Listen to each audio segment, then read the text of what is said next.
There's definitely a movement for women to demand their power, and we already have it. We already have it. It's just owning it and asking ourselves, being curious enough to say, how is my bias changing my filter on the world, that I don't see this value, that I don't own this power, or I don't recognize what this power is. And just staying curious about that will lead you down a path of discovery that will change probably the way you see yourself, probably the way you see men, probably the way you see the life experiences that you've had. As long as you can sit back and be an observer of that, just a curious observer, your world does a total 180. In today's busy world, how can we find the inspiration, knowledge, and energy to live a healthy and empowered life? If we balance and harmonize our mind, exercise our body, live according to the laws of nature, and connect to spirit, can we find a way to heal, become our authentic self, and live our purpose with love? I am your hostess, Amy Fournier, and welcome back to Awakening Aphrodite. Welcome back to Awakening Aphrodite with Amy Fournier. This show is about helping you to be more healthy and fit in mind, body, and spirit, as well as tap into your intuition, your true source of power, and awaken your authentic self. Do you feel like you're just not satisfied in your life? Like something's wrong with you? Like you look around and other people just seem to be kind of more okay with the way their life is and how things are going. But you just feel like this gnawing sense of like, is this it? Like, I don't know. I just feel so unsatisfied. Or maybe even you're struggling with depression and you don't even want to admit it. And you just kind of lost that zip, or you feel anxious, or worse, you feel guilty. Like when you're doing one thing, you think you should be doing the other. You're with the kids, you think maybe I should have more of a career, or you're working, you're like, God, I'm being a really bad mom or dad. Well, what if I told you that those qualities and that way of being isn't that something's wrong with you, but it's because of actually a genetic strength. Something about you and your biology with the way that you were uniquely wired that has set you up to be a driven, high-achieving person that maybe wants more in life. You're going to love today's show because today's show, my guest is Meghan Terwilliger, and she is a writer and a coach for the company I Am Driven. She's a former collegiate and professional volleyball player and marketer, and now she's a mom of 3, and I'll add a mom of 3 kids under 5. In fact, when we recorded this, she had her little 9-week-old daughter right nearby, and she also has a couple dogs, so this woman has her hands full, but she's still driven. In 2020, shortly after the birth of her daughter and the shutdown of the world, she began exploring psychology, self-help methods, holistic health, and mindfulness.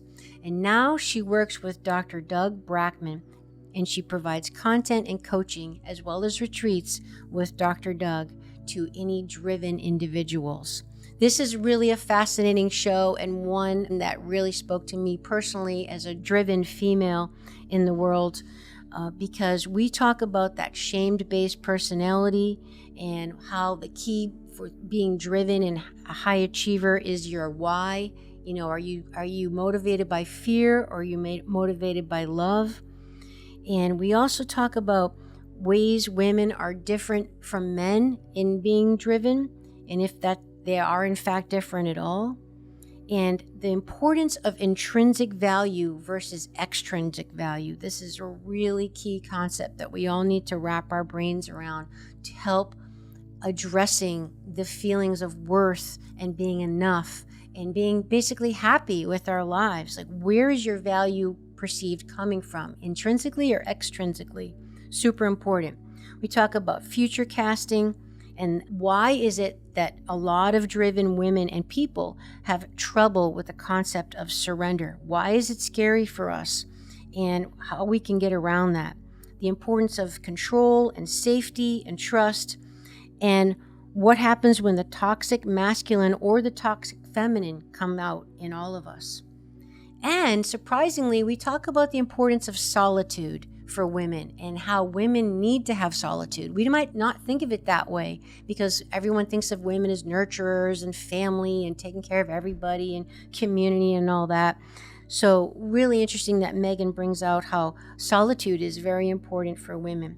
And I asked Meghan about self-sabotage and the fear of change, the trouble with boundaries, and finally, how we can balance our home and our career as a woman. It seems like it's the perpetual struggle that so many women have nowadays. How do we do it? How do we be a driven, successful, fulfilled woman professionally and still have a happy, fulfilling home life? Or how do we just have a home life and be a mom and feel totally fulfilled, happy, and not guilty or less than anybody else with that? Super important questions, I think. So if you want to learn how to own your power rather than demand it, how to have intrinsic self-value, and just be more at peace and content with your life and who you are, you're going to love today's episode. Thanks so much for being here.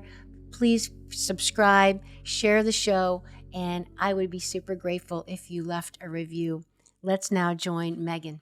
Welcome back to Awakening Aphrodite with Amy Fournier. This show is about helping you to be more healthy and fit in mind, body, and spirit, as well as tap into your intuition, your true source of power, and awaken your authentic self.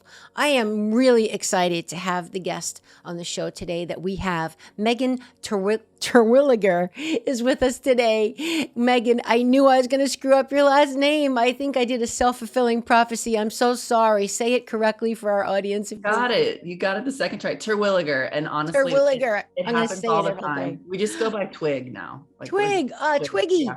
Yes, way easier, right? Terwilliger. Oh, you're very kind. Thank you. And I was practicing too. And it's like, it's definitely like one of those. It's a mouthful. One of those mind things of like, don't screw it up. So I did.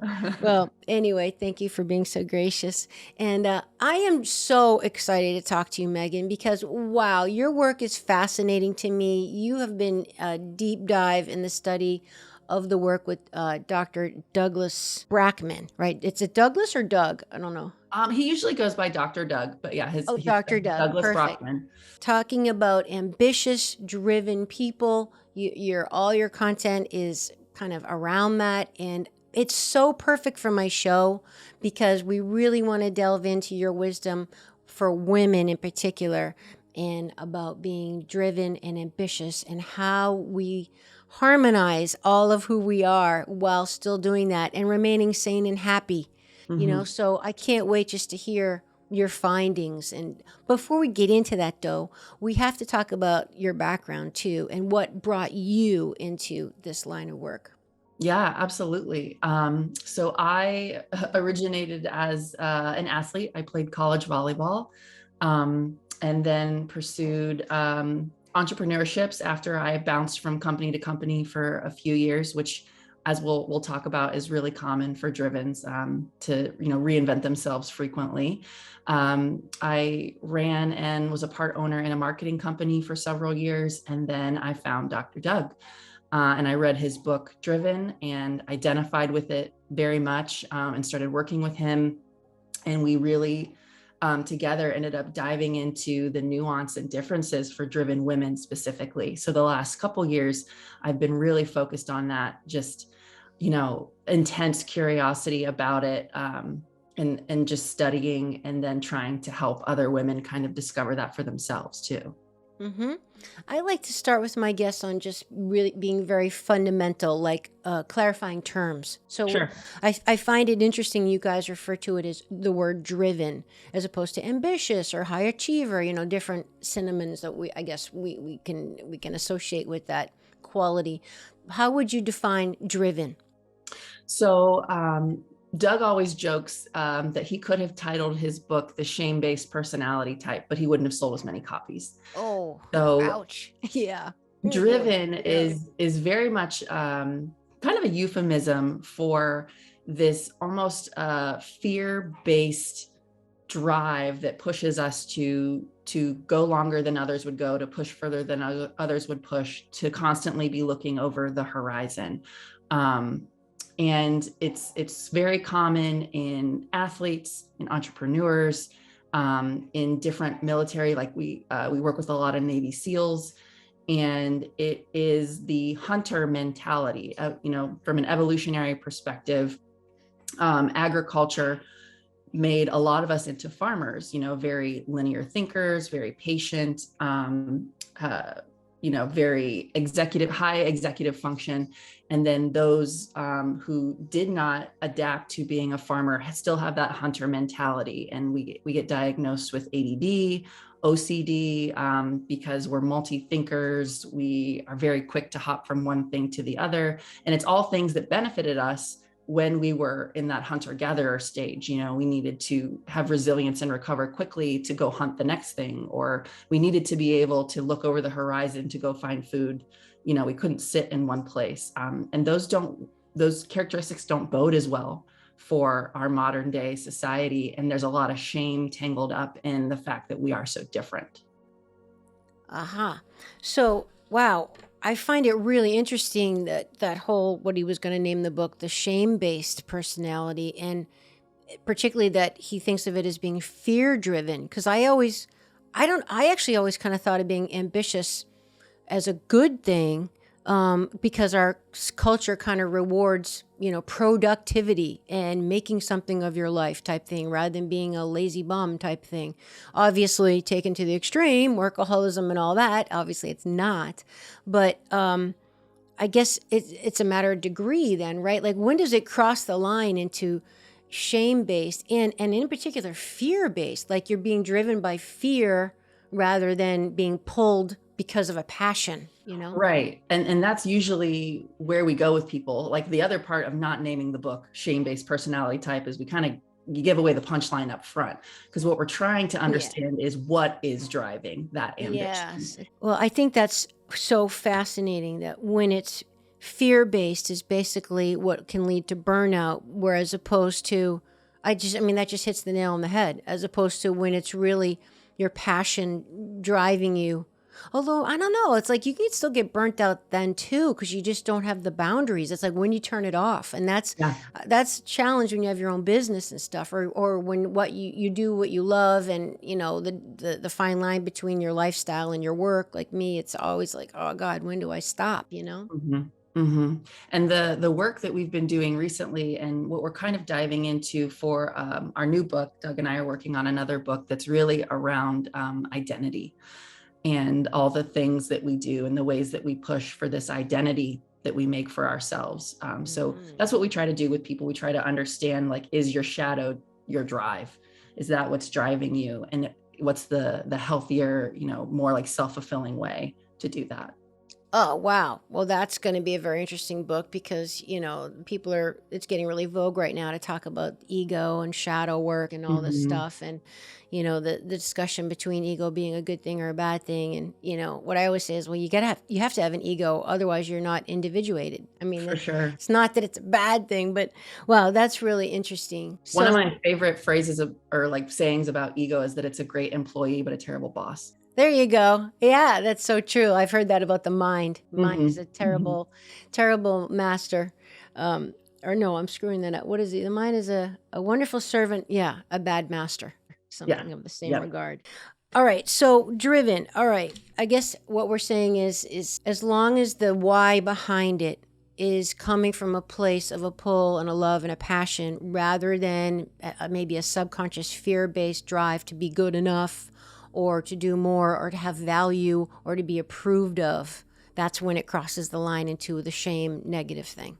And it's usually, that shame, that wanting to belong to the herd, or it's an overemphasized internal locus of control. Everything is my fault. Yeah. This bad thing happened and it's my fault.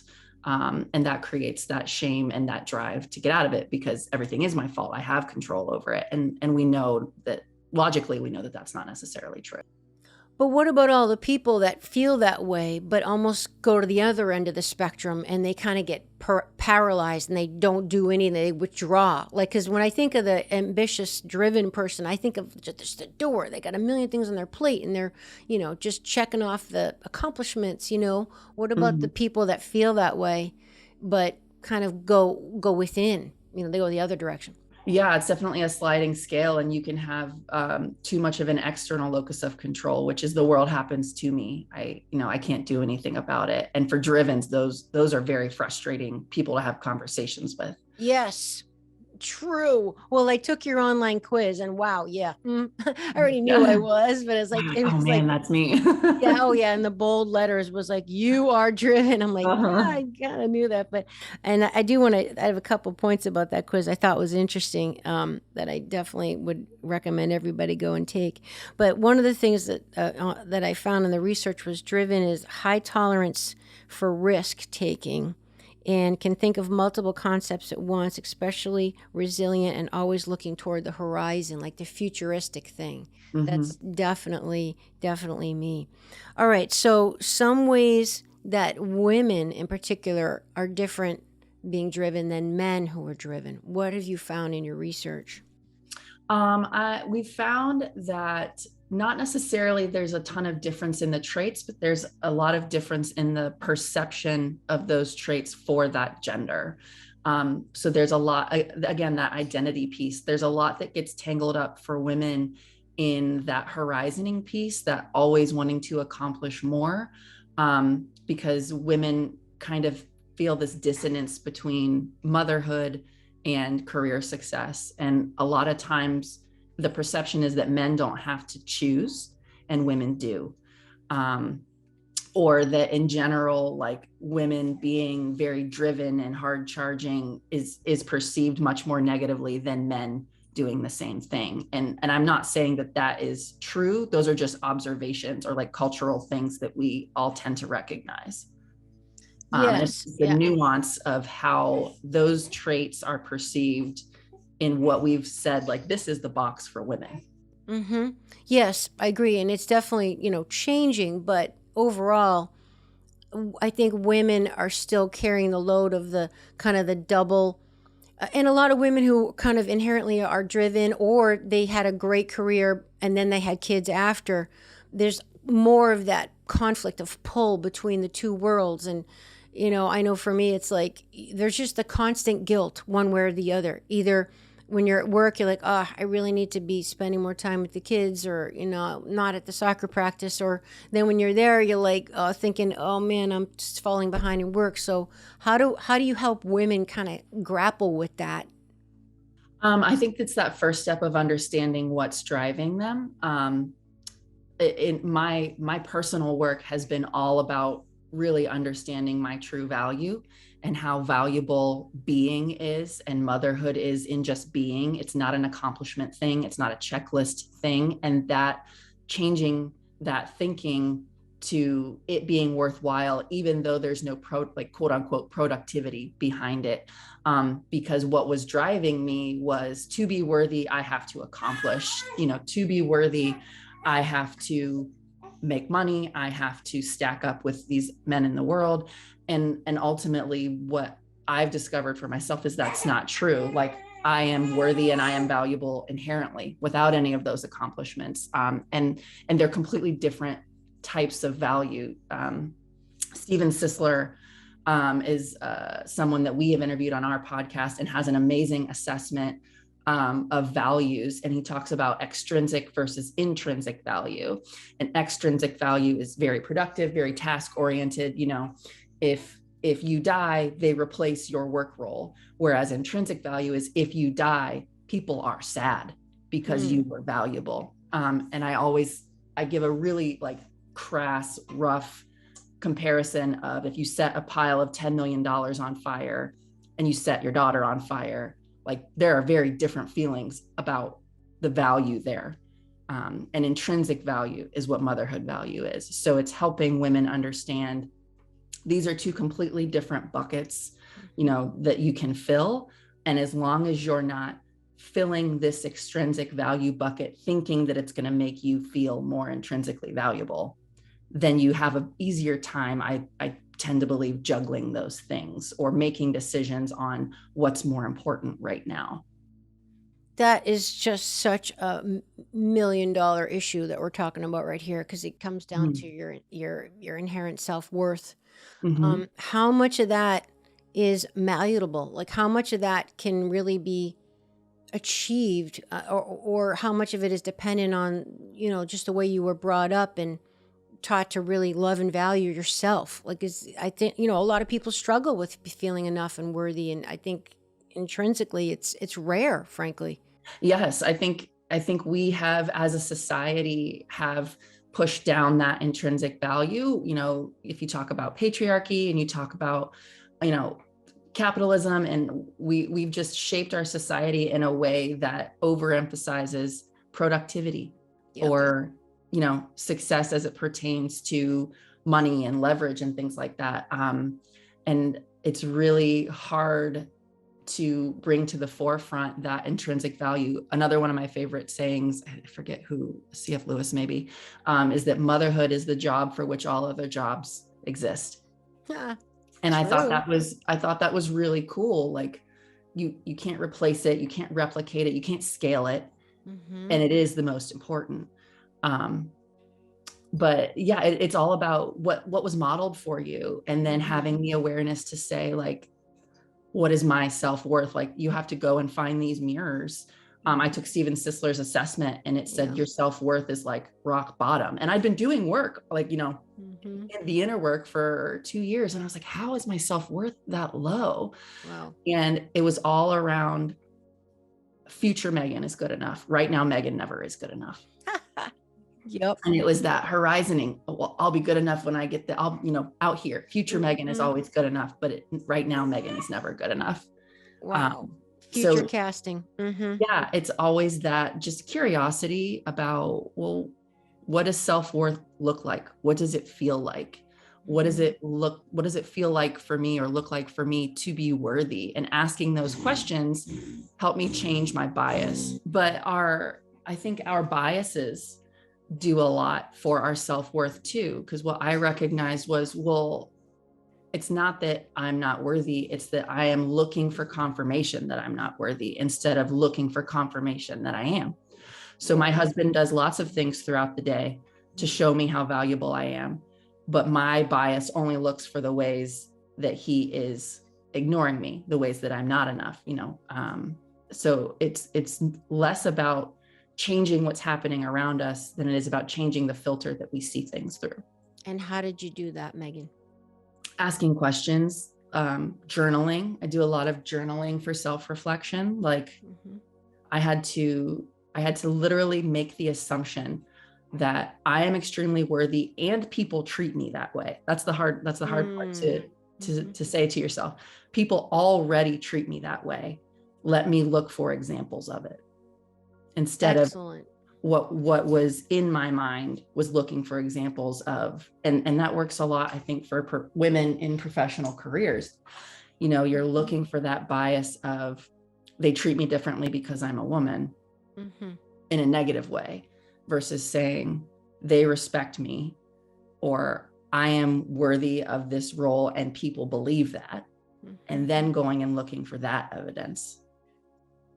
I love it. That's so excellent. And you mentioned how your husband is, showing you in a million ways how he values and supports you. And I was thinking earlier when we first went down this track of, like, well, then how important is, well, again, in your situation with like a young mother with a husband, how important is it in the spouse's or partner's attitude towards your value? Because I think of the women who, their husband's like, doesn't really appreciate how hard it is to be a mom, and that kind of stinks. I mean, I guess they're kind of in a jam. Like, your significant other has to be on board with the value of what it is you're doing. And that's really scary. I think that's really scary for moms, and it's still scary for me. And we have open dialogue about it. It's scary to say, like, my heart's pursuit is for my children right now. I hope my partner sees how valuable that is. That's a scary feeling because you can't control what other people think. And that's scary to wonder, does he really appreciate how valuable this is, or to the level that I think it's valuable? And I don't have the answer for that so much as I suggest open dialogue about it. Yeah, I guess that's all you can do. But I like the way you kind of take the locus of control back on yourself and kind of set up to, almost you're looking for the affirmation for what you want rather than what you don't want, like looking for the proof that, oh, okay, see, I am valuable. And, oh, he did, I don't know, wash the dishes when he knew I was too tired at the end of the day or whatever, just kind of looking for the good, so to speak, without. Yeah. And that's another assumption that I have chosen to make about men in general. I've learned a lot about men in doing this work as well. And it's that generally men do respect women. Men do want to take care of women. Like their highest purpose is to protect.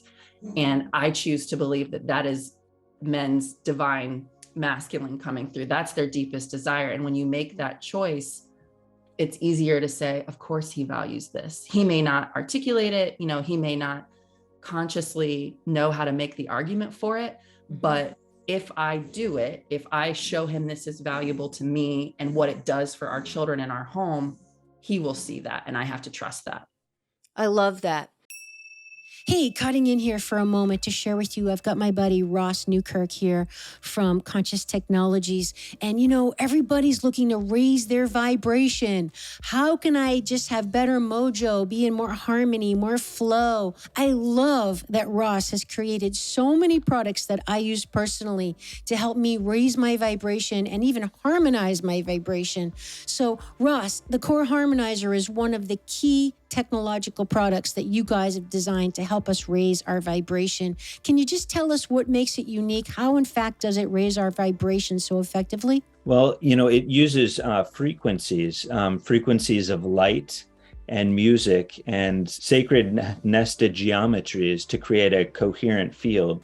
And when someone's in that field or environment, you're able to access higher levels of awareness and access information that when you are disconnected, you don't have access to. So as we raise our frequency and vibration, we're actually able to access a new toolbox, if you will, that has the tools to help us navigate life more easily, such as answers to so-called problems that we may have.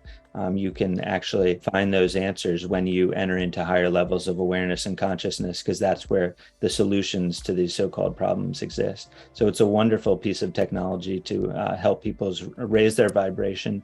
And it's so easy because, guys, all you have to do is plug it in. They do all the hard work for you. They put it together and they send it to your house. You plug it in. I got mine playing right now. I use it 24/7. I love it. My pets love it. The birds outside love it. My plants love it. Ross, how can they find a Core Harmonizer of their own and get a special discount? Yeah, they can actually go to your website, amyforner.com, and just enter FitAmyTV10 to get 10% off. I've heard Dr. Doug mention how freedom is super important to the driven. I'm assuming that's regardless of gender. So is it equally as important to women as men? Because I found that a very interesting point in that the whole freedom thing has traditionally been more associated with the male part of all of us, or even the masculine. So what are your thoughts on that? That's a great question. I do think that freedom is very important, both for driven men and driven women. I don't have a ton of backing other than some, verbatims that tell me why. We don't have scientific research on why freedom is more important, but I would definitely say that freedom is just as important to women as it is to driven men.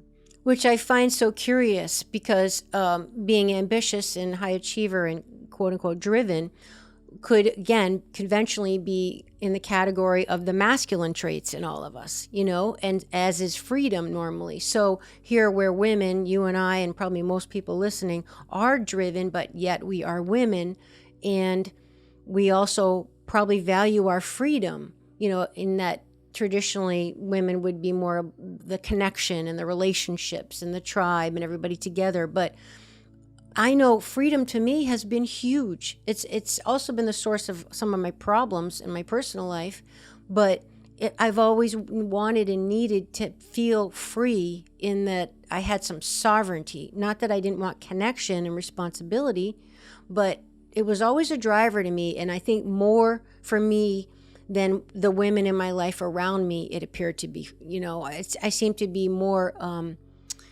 desirous of it than the women in my life. Yeah. I've noticed that too. And I think some of for the nuance for women, some of the shame comes in there, where we want things that are not as common for other women. And I just try to like take it out of the identity. Like, it's not about me. It's about, evolutionarily speaking, women had a very specific role based on their physical adaptation. Men had a specific role based on their physical adaptation. Mm-hmm. And, it's more about that as far as the other 90%. That's why the other 90% operates that way. And this is just a special, evolutionary adaptation for me that allows me to be something different. Excellent. And how about nature versus nurture? I mean, are people born driven, or is it something due to their parents and, maybe high demanding parents and expectations, or maybe even trauma that happened to them that made them really want to show their worth after they were born? Yes. Nature and nurture, a combination of both, not something that we can ever formulate for people like, oh, yours is 60% nature and 40% nurture. But generally we see both. And there's a lot to be said for epigenetics, trauma from your ancestors that triggers these genetic changes in you. I found a lot of commonality in women is instances of trauma or chaos in childhood and not having that masculine protector present. It's very much like I have to care for myself, and you develop this internal locus of control. You overdevelop your own masculine because it wasn't there for you as a child. And that's where we see a lot of the fear-based driven traits in adult women, because they are pushing to get to a safe place because that safe place was not provided. Wow. See, I would think that's like pandemic. Yeah. I mean, yes. I'm surprised then in this definition, there's not more driven women then, because safety is a common theme in almost every one of my episodes. That word comes up. And that's the mystery is how it's responded to, right? Uh-huh. Like, so nature versus nurture, is it a genetic switch that flips? Is it what's being modeled? What causes some women to pull up their bootstraps and say, I'm going to do this for myself. I refuse to not be safe. Mm-hmm. And some women to say, I'm a victim. The world happens to me, like pushing toward the masculine, the wounded masculine versus pushing toward the wounded feminine. It's very, very interesting. Yes, I agree. And that's a question I've asked myself most of my life, like why does, same situation, same stimulus, and people diverge one of two ways. And why is that? I mean, just even the thing like, same parents, two kids, and one's totally different than the other. One's driven, one's not, whatever, go figure, right? Right. But I think this is really key, what we're talking about, a woman's need to feel safe and have some kind of sovereignty over her life. And therefore, maybe she's living more in her masculine energy and qualities and essence to the detriment of her feminine. So what do you think about how can we get more equalized inside? How can a woman in that situation say, well, that's me. Well, I have to provide for me because I'm a single mom, or who's going to take care of me? I don't really have a choice. I have to be that stronger masculine. But what can she do, that woman that wants to be more in her feminine, but maybe just says like, well, that's really nice, Meghan, Amy, but I just can't. I don't have that luxury. Mm-hmm. I think that is a good point for curiosity and reflection, to say, what patterns or what am I putting out there that has put me in this position to feel like I don't have a masculine protector option, I guess. And that's hard. That takes some real like self-reflection and honesty. And, you may find that you haven't given the opportunity for a man to do that for you. And it doesn't have to be a man, or just a masculine counterpart of some kind, or you haven't surrendered so that your feminine can kind of take the lead. And I think another commonality that we see in driven women is even the concept of submission and surrender makes your skin crawl. And that is, we find, very fear-based, because again, you weren't cared for in the way that you needed to be. Your psyche was not cared for. So you over-evolve that self-protection. And then it's terrifying to be so vulnerable as to surrender to, to someone else, or surrender to God and say, this is out of my hands. That's really, really scary. And it makes our skin crawl. Back to safety again. Yeah. But the only way out, I found the way out, is to go through that door, right? The only way out is through, and to go through that door and say, for me, it was my husband. I'm fortunate that I already had that relationship. I'd already locked that in, but hadn't done a very good job of surrendering so that my feminine could come through. And that was a big part of the work that we did together, was me surrendering to him. And in doing so, did not make me weaker, just made him accountable to providing that masculine and giving me the space to be safe and playful and let my feminine come through. This is so key, Meghan. So many women struggle with this. Can you, without prying in your personal life, could you maybe give us a tangible example of what that looked like, of you, all right, getting to surrender to your husband and going through it? Yes, I'll give you an easy one. And this is what I started with. And I had to think of it all as experiments. Otherwise it was like too much for my allostatic load. Like I would get too dysregulated if I thought of it in too permanent or too important of situations. So I had to start with baby steps, because I had a lot of control in my relationship, or I thought I did. I wanted a lot of control in my relationship because I didn't feel safe and I didn't trust him to do it, to provide that for me. So my first experiment was saying, I'm just going to trust him on picking like food. So, you get in that situation with your significant other, like, what do you want to eat tonight? And I would very typically be like, this is what I want. This is what we're going to have. This is what I think we should have. And I just said, I'm not going to do that. I'm just going to say, whatever you want. I trust you. And I'm going to let go of control of that decision. And you have to, like, this is where owning your power comes in. You have to be okay with him making a mistake. Because like children, that's the best way that we learn. And that's the best way they feel accountable to it. And so that's an easy place to make a mistake. Like, you ordered Thai, I wanted pizza, but we'll get through it. Yeah. But so starting to relinquish control of decision-making and understand that I don't want to make the decisions. I want to feel heard on my input of all of the stimuli. And then I want to surrender the decision-making to you. And through trial and error, we get to a place where our partnership works much better, because I observe 1,000 things happening and I can give all of those inputs to you, and you have, the linear decision-making ability to say, we're going to get Thai. And he must have proven his worth of your trust.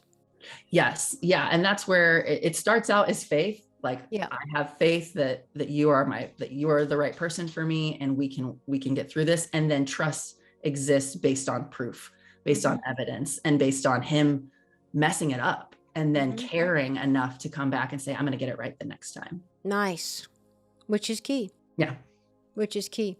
It makes me think too, you mentioned how you don't necessarily need the male partner to take on that role as protector. And these, the women like me that had, over masculinized in order to, take care of myself because I had to.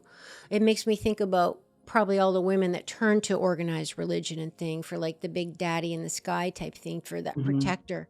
But I also think about how what might be key is to really just establish that relationship with your soul and yourself, that, and hopefully believing in something bigger, like that there is a divine something out there that kind of is something that I can have a relationship with. Well, it is me, but Mhm. you know, that you have that connection of, and I like that you use the word faith, but you know, as the Mormons say, pray but move your feet, you know, but Mhm. you have that. I just don't know how people in life get through without believing in some divine presence of something, because Yeah. life is hard, you know. How do they do it? I don't What do they know. attach? Yeah. What do they Yeah. ground themselves to? And I do Yeah. think this can be an internal exercise. We all have an internal masculine and internal feminine. And if you're in a place where you're going at it alone, developing both of those and knowing, when to pull which lever is Hmm. is going to be really important. Doug and I like to say that the toxic of masculinity or the toxic of femininity comes into play when the other is not present.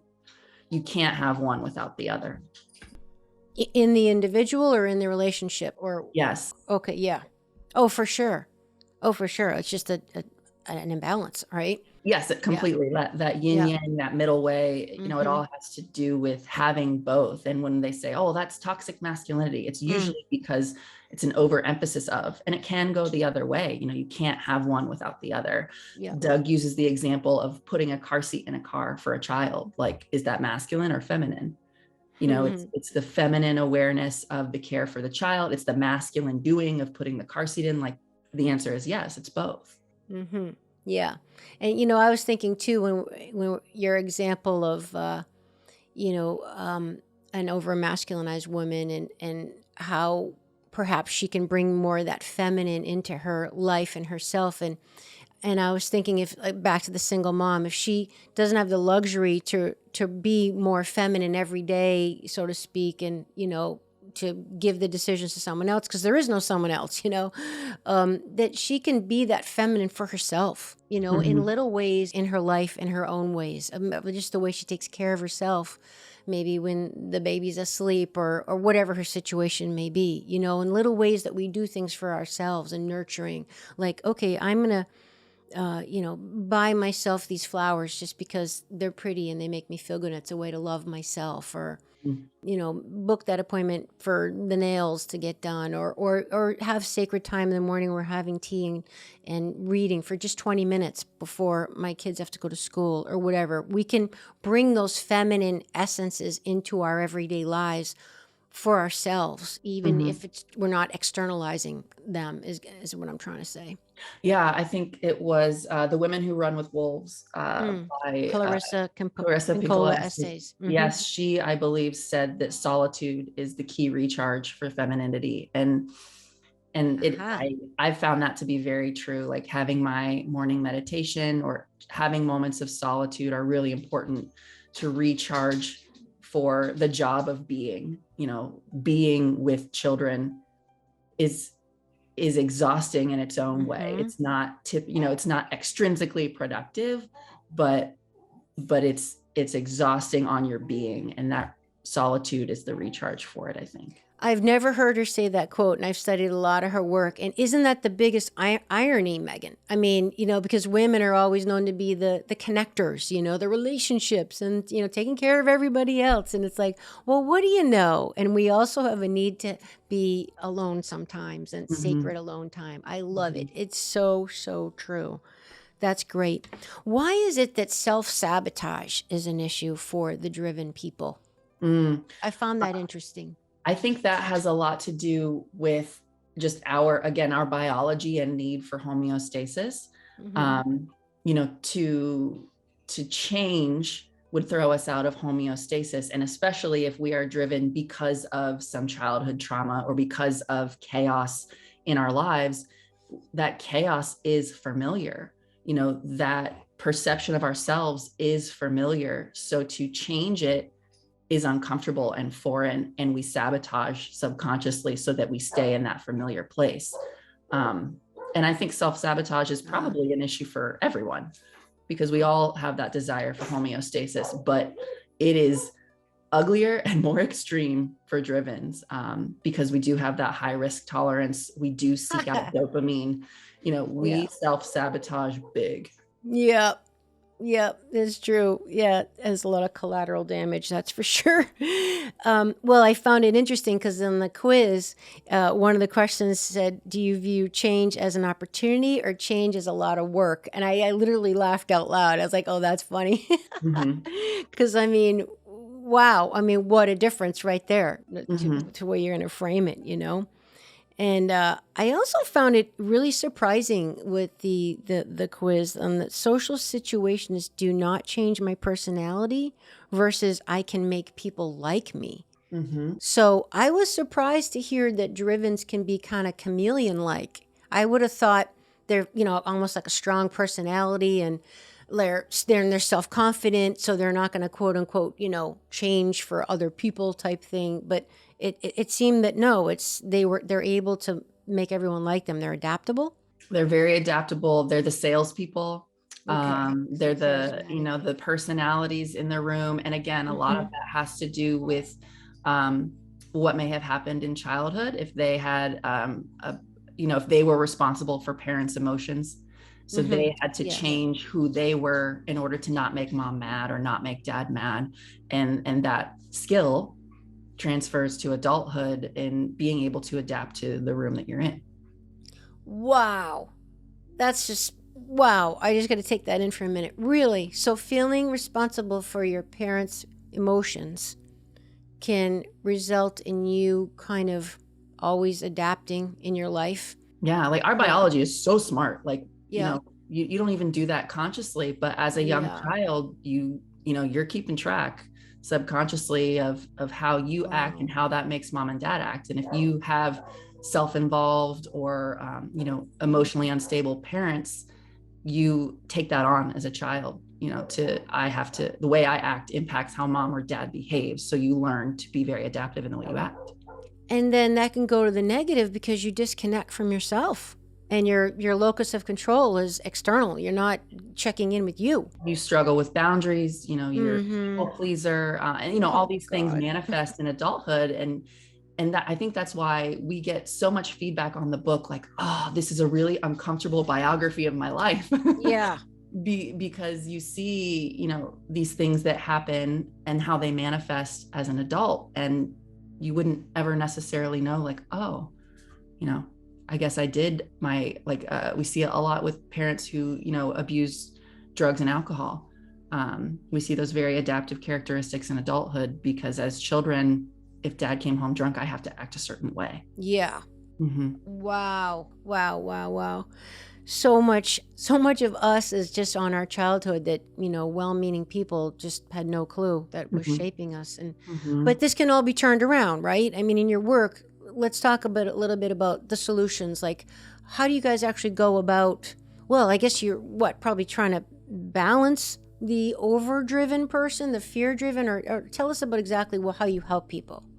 Yeah. So there's a lot of healing involved because, like you said, well-meaning people mess it up. We all do. Yes. And it's coming in and understanding, the concept of God as grace, Yeah.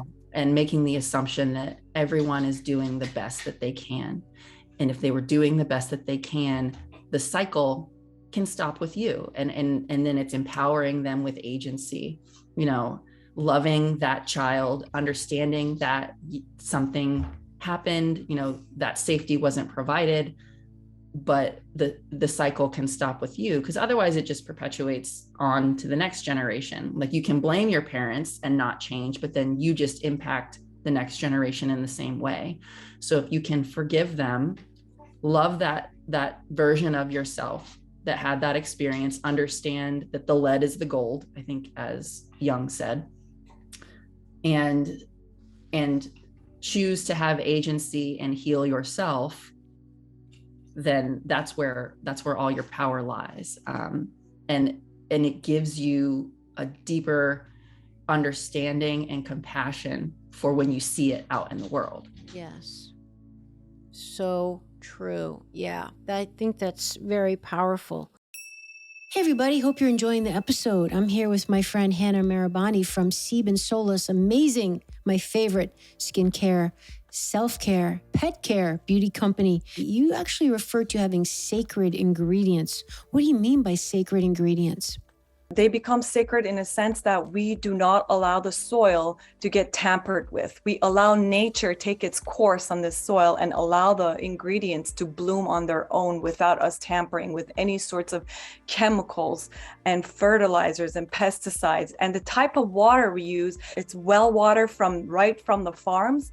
And that well water is very clean. It doesn't have any toxicity from the city. So what gets absorbed into the soil is proper nutrition that we put in that comes directly from the farm, from the plants that we plant, and from the animals that we have, and the water that is pure coming from Mother Earth. Please try it out. Sebe and Solis, enter the special coupon code FITAMYTV10, all caps, at checkout, and you'll save 10%. But what about the person who says, well, you know what? I'm not driven enough. Like, can you help people do that? I mean, or what are the steps, or is it even possible to become a driven person? I don't know. I've not been in a situation where somebody has come and said like, hey, I want to be driven. Usually people are driven and they want to be happier. Yes, less driven.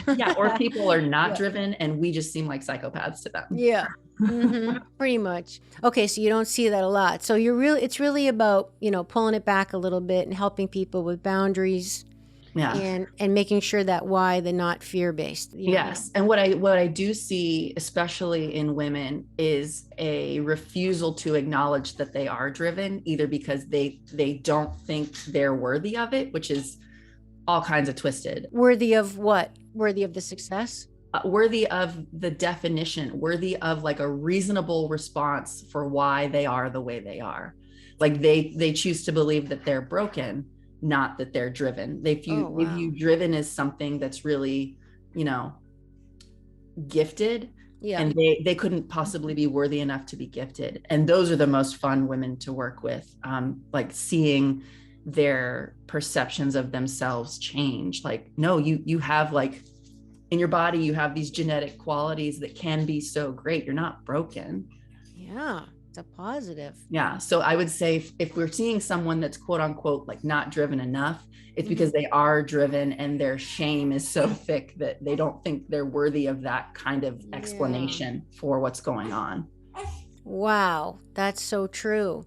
Well, I'll say, for me growing up in the era that I did, I mean, driven was definitely a masculine thing. So it wasn't really that celebrated for a girl, because it was, I don't know, just girls weren't really raised to have a lot of ambition like that. I mean, other than, maybe you could be a mom or a nurse or a teacher, but, to really be driven was, it's like, it wasn't like, oh, career. It was always about, well, family for women, Yeah. So, it's interesting to hear that so many women are, and maybe subconsciously there's a lot of women who struggle with validating that in themselves. Like what's wrong with me? Like, why do I care so much about a career, and why can't I have it all? Are they mutually exclusive to have a really healthy, happy family home life, but still have an amazing kick-ass career? And is it even possible with 24 hours in a day, And you're doing that yourself. So I'm literally sitting here with my 9-week-old. Yeah. And you're like, I'm trying to, but see, to the outside world, you are. So would you have any tips to women and how you can do that? How you can have both cylinders down, a fulfilling, committed career and still feel in your mind that you're a good mom and, you're happy at home? Yeah, I would say doing the work to be curious about your drivers, and first addressing guilt. I think we as women have a lot of guilt. Yes. So I have tried to, and I think so much of our perception of the world hides in language and how we define things.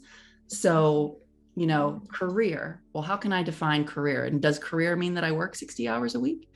And really forcing myself to define things a little bit differently and, figure out what's important right now so that I don't feel guilty about not, pursuing a work opportunity because I think I need to be with my child. Or I don't feel guilty going on a work trip because, it fills my heart's passion. I'm not trying to, fill my self-worth bucket with it. Yes. Yeah, that's excellent. Well, it sounds like you've basically done the work, Meghan. What I've been hearing you say today is that, you mentioned journaling, asking yourself a lot of questions, like you have kind of made yourself to be who you are now, to be in this position in your life. So it's very inspiring. Thank you. It's definitely continuous. Yeah. And I think the part that gives me the most agency, and I hope everybody can understand, is that you have the answer for yourself. Only I had the answers for myself. And it's just getting uncomfortable and being willing to find them. And that gave me a sense of agency. And then just having the humility to say that it's a continuous work in progress. I'm constantly peeling back layers and finding new truths. And it's a mastery path. We're never done with it. Yeah, as long as we're alive. And I'll add too, you also have to be brave enough to heed the answers. Oh, yes. Because a lot of times we ask the question, we might even get the answer. And we don't like it. Yeah, it's like, oh God, I can't do that. This would happen. Yeah. So it's like, be careful. You might get the answer. And I think that's why driven people are especially adept for this work. Is we are usually willing to say, okay, that's uncomfortable, but I'll do it. Yeah. Well, I think too, when you get uncomfortable enough with the way your life is, you unfortunately, you have to get to the point where you're like, I'll do anything. I can't keep doing it like this, that breaking point.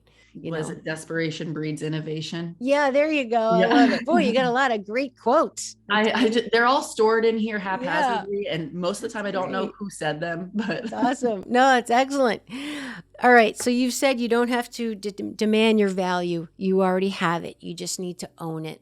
So as we come to a close, I would just love if there's any more thoughts you have to help women, because I really think that's the crux of all of this, not only feeling safe, but really this intrinsic value and feeling your worth so you can project it and see it being reflected back to you in the world. Any tips on that, Meghan, just as we close here, owning your value? I can't emphasize that enough, that, there's definitely a movement for women to demand their power, and we already have it. And it's just owning it and asking ourselves, being curious enough to say, how is my bias, changing my filter on the world, that I don't see this value, that I don't own this power, or I don't recognize what this power is.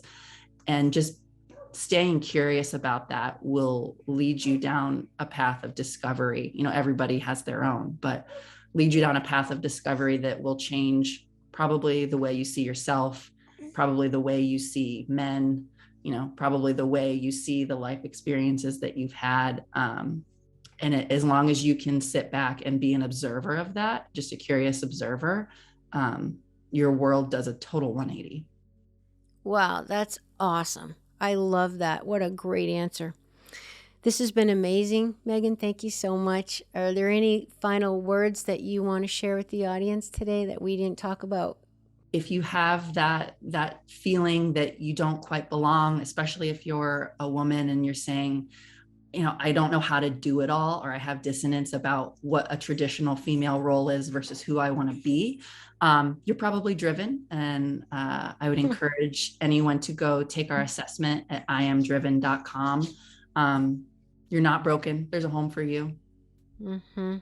That's perfect. So true. Yep. And I took that online quiz, and like I said, I giggled a few times. It's actually nationally normed. We had it nationally normed, and it truly is like less than 10% of the population that is driven. Really?